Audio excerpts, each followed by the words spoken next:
اعوذ باللہ من الشیطان الرجیم بسم اللہ الرحمن الرحیم۔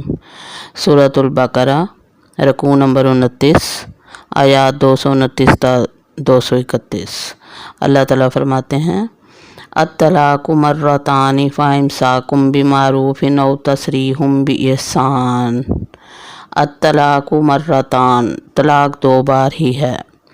فامساک بمعروف، پس امساک تھامے رکھو، روکے رکھو، بمعروف دستور کے مطابق، او یا تسریح چھوڑ دو، باحسان احسان کے ساتھ۔ ولا یحل لکم ان تاخذوا مما آتیتموہن شیئا الا ان یخافا ان لا یقیما حدود اللہ۔ ولا یحل لکم، اور نہیں حلال تمہارے لیے، ان تاخذوا کہ تم لو، مما اس میں سے، آتیتموہن جو تم ان عورتوں کو دے چکے ہو، شیئن کچھ بھی، الا سوائے، ان یخافا کہ تم ان دونوں کو خوف ہو، ان لا یقیما حدود اللہ کہ وہ اللہ کی حدود کو قائم نہ رکھ سکیں گے۔ فَإِنْ خِفْتُمْ أَنْ لَا يُقِيمَا حُدُودَ اللَّهِ فَلَا جُنَاحَ عَلَيْهِمَا فِيمَا افْتَدَتْ بِهِ۔ فَإِنْ خِفْتُمْ، اگر تمہیں خوف ہو، ڈر ہو، ان لا یقیما کہ وہ دونوں قائم نہیں رکھ سکیں گے، حدود اللہ اللہ کی حدوں کو، فلا جناح علیہما تو ان دونوں پر کوئی گناہ نہیں، فیما افتدت بہ کہ وہ اس میں سے فدیہ دے دیں۔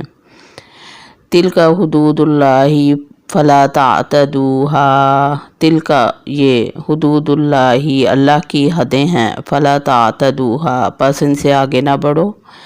ومن یتعد حدود اللہ فاولئک ھم الظالمون۔ ومن یتعد جو کوئی تجاوز کرے گا، حدود اللہ اللہ کی حدوں سے، فاولئک پس یہی وہ لوگ ہیں، ہم الظالمون جو ظالم ہیں۔ اللہ تعالیٰ فرماتے ہیں اس آیت میں، سورہ بقرہ آیت نمبر 229 میں طلاق کا حکم، طلاق کا ذکر ہے۔ اللہ تعالیٰ فرماتے ہیں کہ طلاق 2 بار ہے، مطلب یہ کہ 2 بار اگر طلاق دے دی ہے وہ طلاق بائن ہوتی ہے، اور اس طلاق بائن میں رجوع کا حق حاصل ہوتا ہے، دوبارہ نکاح کرنا پڑتا ہے عدت گزرنے کے بعد۔ تو اللہ تعالیٰ نے فرمایا کہ طلاق 2 بار ہے، پھر یا تو انہیں رکھ لو یا چھوڑ دو، مطلب یہ کہ پھر تیسری طلاق اگر دے دیں گے تو چھوڑنا ہو جائے گا، اور اگر تیسری نہیں دی تو وہ رکھنا ہو جائے گا۔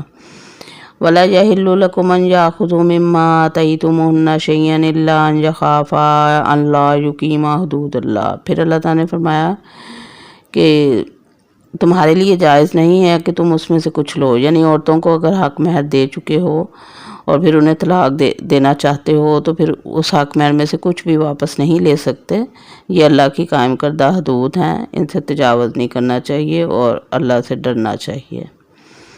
فَإِنْ خِفْتُمْ أَنْ لَا يُقِيمَا حُدُودَ اللَّهِ فَلَا جُنَاحَ عَلَيْهِمَا فِيمَا افْتَدَتْ بِهِ، اور اگر تمہیں یہ ڈر ہو، ان کو یہ ڈر ہو میاں بیوی کو کہ وہ اللہ کی حدوں کو قائم نہیں رکھ سکیں گے، اپنے حقوق و فرائض پورے نہیں کر سکیں گے، تو پھر عورت جو ہے وہ فدیہ دے کر علیحدگی لے سکتی ہے۔ یعنی پہلی صورت میں شوہر اگر طلاق دے گا تو حق مہر چھوڑنا ہوگا، اسے حق مہر ادا کرنا ہوگا عورت کا، اور اگر عورت خلا لیتی ہے، عورت طلاق لیتی ہے یعنی خلا لیتی ہے، تو پھر عورت کو حق مہر چھوڑنا ہوگا۔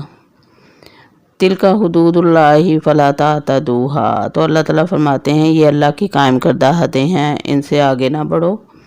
ومن یتعد حدود اللہ فاولئک ھم الظالمون، اور جو کوئی اللہ کی حدوں سے آگے بڑھیں گے، اللہ کی قائم کردہ حدوں سے آگے بڑھیں گے تو وہ ظالم لوگ ہیں، یعنی اپنے اوپر ظلم کرنے والے ہیں۔ آیت نمبر 230، اللہ تعالیٰ فرماتے ہیں فَإِن طَلَّقَهَا فَلَا تَحِلُّ لَهُ مِن بَعْدُ حَتَّىٰ تَنكِحَ زَوْجًا غَيْرَهُ۔ فَإِن طَلَّقَهَا، پھر اگر وہ طلاق دے دے اس کو، یعنی وہ مرد اس عورت کو طلاق دے دے، فَلَا تَحِلُّ لَهُ تو وہ اس کے لیے حلال نہیں رہتی، مِن بَعْدُ اس کے بعد، حتیٰ یہاں تک کہ تنکیہ وہ نکاح کر لے وہ عورت، زوجن غیرہ کسی دوسرے شوہر سے۔ اس آیت میں حلالہ کا ذکر ہے۔ اللہ تعالیٰ نے فرمایا کہ وہ عورت جس کو تم 3 طلاقیں دے چکے ہو تو وہ تم پر حرام ہو چکی ہے۔ اگر دوبارہ اسے نکاح کرنا چاہتے ہو تو جب تک وہ دوسرا نکاح نہیں کرے گی اور وہ مرد اسے اپنی مرضی سے نہیں چھوڑے گا، طلاق نہیں دے گا، تب تک تم اسے نکاح نہیں کر سکتے، وہ تمہارے لیے حلال نہیں۔ تو حلالہ کا حکم انتہائی مجبوری میں ہے، ورنہ حلالہ کو اسلام میں پسندیدہ قرار نہیں دیا گیا، اس لیے مردوں کو سوچ سمجھ کے تیسری طلاق دینی چاہیے۔ پھر فرمایا فَإِن طَلَّقَهَا فَلَا جُنَاحَ عَلَيْهِمَا أَن يَتَرَاجَعَا۔ فَإِن پھر اگر طلقہا وہ طلاق دے دے اس کو، فلا جناح تو کوئی گناہ نہیں، علیہما ان دونوں پر، ان یتراجعا کہ وہ رجوع کر لیں، ان ظنا ان یقیما حدود اللہ، اگر ان کو یقین ہو کہ وہ اللہ کی حدود کو قائم رکھ سکیں گے تو پھر رجوع کرنے میں کوئی حرج نہیں ہے۔ تو یہ رجوع ایک طلاق رجعی کی صورت میں ہو سکتا ہے، یا 2 طلاقیں جو طلاق بائن ہیں اس صورت میں اگر عدت نہ گزری ہو تب تک رجوع ہو سکتا ہے۔ اگر طلاق بائن کی عدت گزر گئی ہے تو پھر رجوع نہیں ہو سکتا، پھر دوبارہ نکاح کرنا ہوتا ہے۔ اور اگر 3 طلاقیں دے دی ہیں پھر حلالہ کے بغیر دوبارہ نکاح نہیں کر سکتا شوہر اپنی بیوی سے۔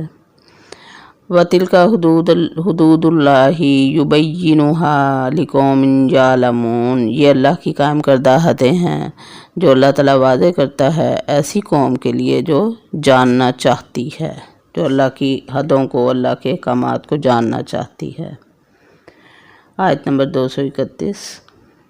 وَإِذَا طَلَّقْتُمُ النِّسَاءَ فَبَلَغْنَ أَجَلَهُنَّ فَأَمْسِكُوهُنَّ بِمَعْرُوفٍ أَوْ سَرِّحُوهُنَّ بِمَعْرُوفٍ۔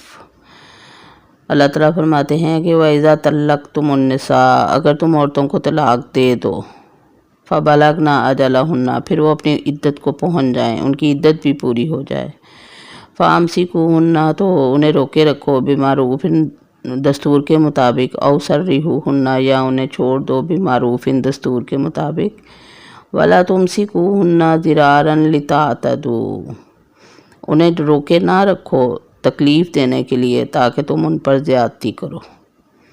مطلب اگر عورتوں کو طلاق نہیں دی تو وہ متعلقہ کی بجائے معلقہ ہو کے رہ جاتی، نہ ادھر کی نہ ادھر کی۔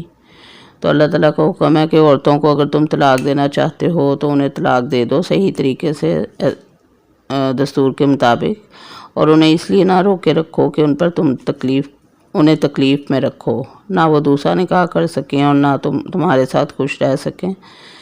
تو اس طرح کی صورتحال پیدا نہیں ہونی چاہیے، بلکہ معاشرے میں امن و سکون اور سکون سے صلح صفائی سے رہنا چاہیے۔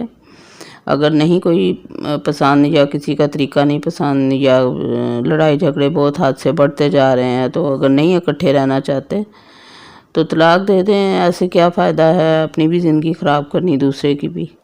تو اللہ تعالیٰ نے اس سے منع فرمایا ہے کہ اسے زبردستی نہ روکے رکھو، اگر وہ جانا چاہتی ہے یا اگر وہ چھوڑنا چاہتا ہے تو چھوڑ دے، اس میں اللہ نے گنجائش رکھی ہے، اور یہ اللہ تعالیٰ کا بڑا احسان ہے، ورنہ ہمارے معاشرے میں جن گھروں میں اس طرح کے معاملات ہو جاتے ہیں تو بڑی مشکل ہو سکتی تھی۔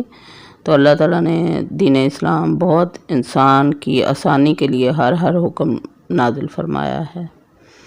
وَمَن يَفْعَلْ ذَلِكَ فَقَدْ ظَلَمَ نَفْسَهُ اگر کوئی اپنے عورت کو زبردستی روک کے رکھے گا، اسے طلاق نہیں دے گا اس کے چاہنے کے باوجود یا اپنے چاہنے کے باوجود، تو وہ اپنے نفس پر ظلم کر رہا ہے، یعنی آخرت میں اس کو اس کی سزا بھگتنی ہوگی۔ وَلَا تَتَّخِذُوا آیَاتِ اللَّهِ هُزُوًا اللہ تعالیٰ نے فرمایا کہ اللہ کی آیتوں کو مذاق نہ بناؤ، کیونکہ اللہ تعالیٰ نے ظاہر ہے وہ عقل کل رکھنے والا ہے، اس نے انسان کے فائدے کے لیے سارے احکامات نازل کیے ہیں، تو اللہ کی آیات کو مذاق نہ بناؤ بلکہ ان پہ عمل کرو۔ وَاذْكُرُوا نِعْمَتَ اللَّهِ عَلَيْكُمْ وَمَا أَنزَلَ عَلَيْكُمْ مِنَ الْكِتَابِ وَالْحِكْمَةِ يَعِظُكُمْ بِهِ وَاذْكُرُوا اور یاد کرو نعمت اللہ کی نعمت کو، علیکم تم پر، وما انزل اور جو نازل کیا، علیکم تم پر من الکتابی کتاب میں سے والحکمتی اور حکمت یعظکم بھی جس سے وہ نصیحت کرتا ہے۔ اور اللہ تعالیٰ نے فرمایا کہ اللہ کی ان آیتوں کو ان نعمتوں کو یاد کرو۔ ظاہر ہے یہ اللہ کی آیتیں اللہ کے احکامات انسانوں کے لیے ایک بہت بڑی نعمت ہیں۔ اگر ہمیں یہ آیتیں نہ ملتی اور یہ انعامات نہ ملتے تو ہم کس طرح اپنی زندگی اللہ کے حکم کے مطابق گزار سکتے تھے۔ یہ اللہ کا بڑا احسان ہے کہ اس نے مسلمانوں کو ایک کتاب دی جو حکمت اور واعظ و نصیحت سے بھرپور ہے۔ واتقوا اللہ اور اللہ سے ڈرو، وعلموا اور جان لو ان اللہ بے شک اللہ تعالیٰ بکل شیء علیم ہر چیز کا علم رکھنے والا ہے۔